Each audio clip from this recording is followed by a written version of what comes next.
नमस्कार, मैं डॉक्टर श्वेता कुलकर्णी, श्री विश्व आयुर्वेद एंड पंचकर्मा चिकित्सालय इस यूट्यूब चैनल में आप सबका स्वागत है। इस वीडियो में हम ऋतुचर्या के बारे में जानेंगे। जैसा कि अभी समर सीजन चालू है, तो ये आयुर्वेद में ग्रीष्म ऋतु कहा गया है।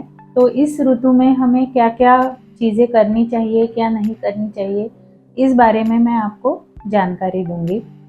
आयुर्वेद में 6 ऋतुओं का वर्णन किया है, जैसे वर्षा ऋतु, शरद ऋतु, हेमंत ऋतु और शिशिर ऋतु, वसंत ऋतु और ग्रीष्म ऋतु, जिसे हम अप्रैल मई का जो सीजन बोलते हैं समर सीजन, तो वो ग्रीष्म ऋतु है। तो चरक ऋषि ने कहा है कि ग्रीष्म ऋतु में सूर्य की जो उष्णता होती है, उसकी वजह से सारे जो द्रव पदार्थ है उसे सूर्य शुष्क कर देता है, उसे एब्सॉर्ब कर लेता है।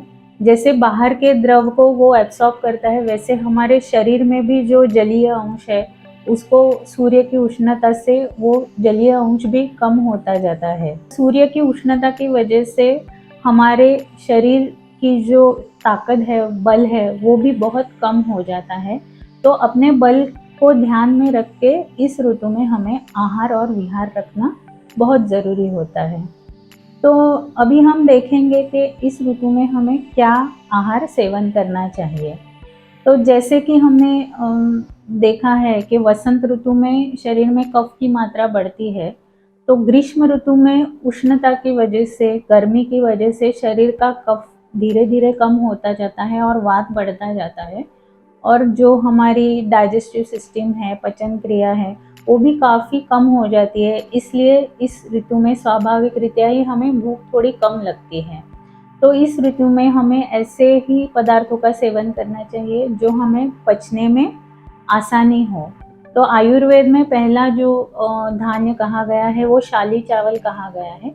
तो शाली चावल यानी कि जो 60 दिनों में पकाया जाता है, बनाया जाता है, उसे शाली चावल बोलते हैं। अगर ये चावल उपलब्ध नहीं है तो हम हमारे प्रांत के हिसाब से जो भी पुराना चावल अवेलेबल हो हमें, उस चावल का हम हमारे अन्न में प्रयोग कर सकते हैं।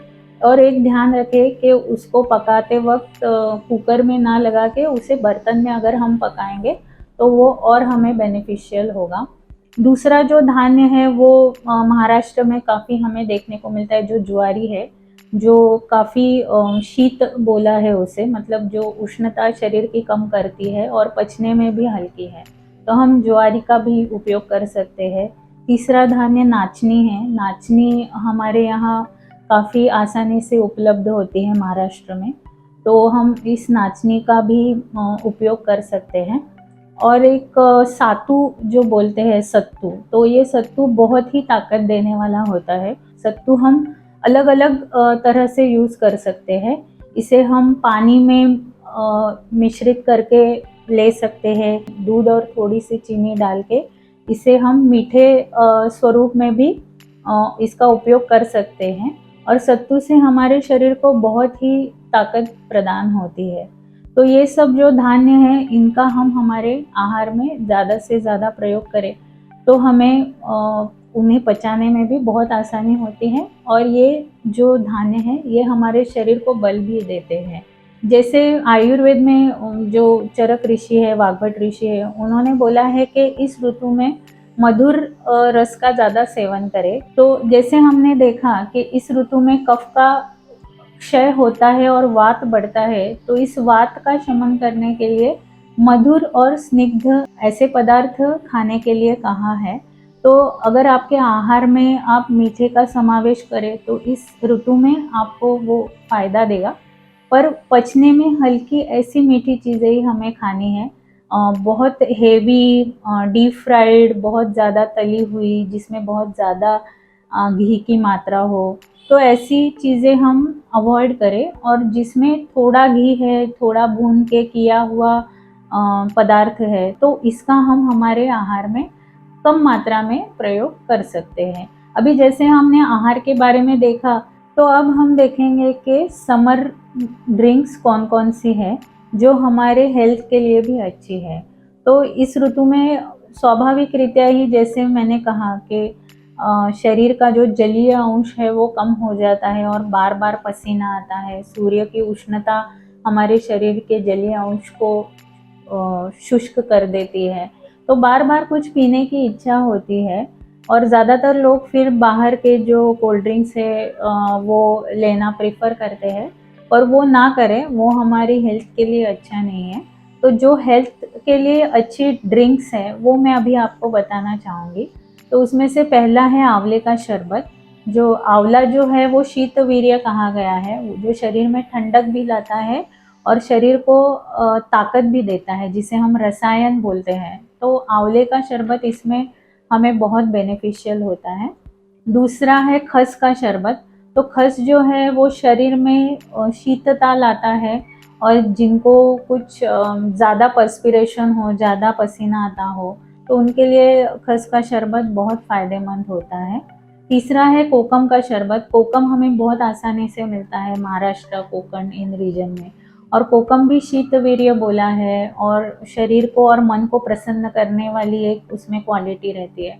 तो कोकम शरबत का हम ज़रूर सेवन कर सकते हैं। और चौथा है खरजूरादी मंथ। खरजूरादी मंथ ये एक स्पेशल आयुर्वेदिक ड्रिंक ऐसे वर्णन किया गया है। और खजूर में एक स्वाभाविक रीत्या ही शरीर को बल देना, मांस को बल देना, ये गुण होते हैं। तो खरजूरादी मंथ में हम खरजूर, काली मनुका, थोड़ी सी शक्कर, ये सब मिक्स करके, और उसमें थोड़ा सा जीरा, ये सब मिक्स करके हम खजूर का जो शरबत है वो बना के अगर लेंगे, तो इससे हमारे शरीर का बहुत अच्छा पोषण भी होता है, और हमारी जो प्यास है, तृष्णा है, उसका भी शमन हो जाता है। अगर जिनको डायबिटीज़ है, जो मीठे ड्रिंक नहीं ले सकते हैं, वो भी खरजूरादी मंथ अगर बिना शक्कर का ले, तो उनको भी उससे बहुत अच्छा बेनिफिट मिलता है। और उन लोगों के लिए आंवले का रस अगर वो ले, तो उन्हें उससे बहुत अच्छा बेनिफिट मिलता है। और इसके अलावा जो गुलकंद है, मोरावला है, आंवले का जो मुरब्बा, जिसे मराठी में मोरावड़ा कहते हैं, तो ये हर घर में ज़्यादातर बनता ही है। तो ये हमें ज़्यादातर सेवन करना चाहिए। इससे हमारे शरीर में नेचुरली एक ठंडक आ जाती है। और सब्जे का बीज है, तुलसी का बीज है, इसका भी हम गर्मी में ये भी पानी में भिगो के, उसका जो पानी है उसका भी हम सेवन कर सकते हैं। तो इस तरह से हमने देखा कि गर्मी में हमें क्या खाना चाहिए, क्या पीना चाहिए। तो एक मंत्र ध्यान में रखें कि eat less and drink more, और अपना ध्यान रखें। अगर आपको ये वीडियो पसंद आया है तो हमारे वीडियो को लाइक और शेयर करें, और हमारे श्री विश्व आयुर्वेद एंड पंचकर्मा चिकित्सालय इस चैनल को ज़रूर सब्सक्राइब करें। धन्यवाद।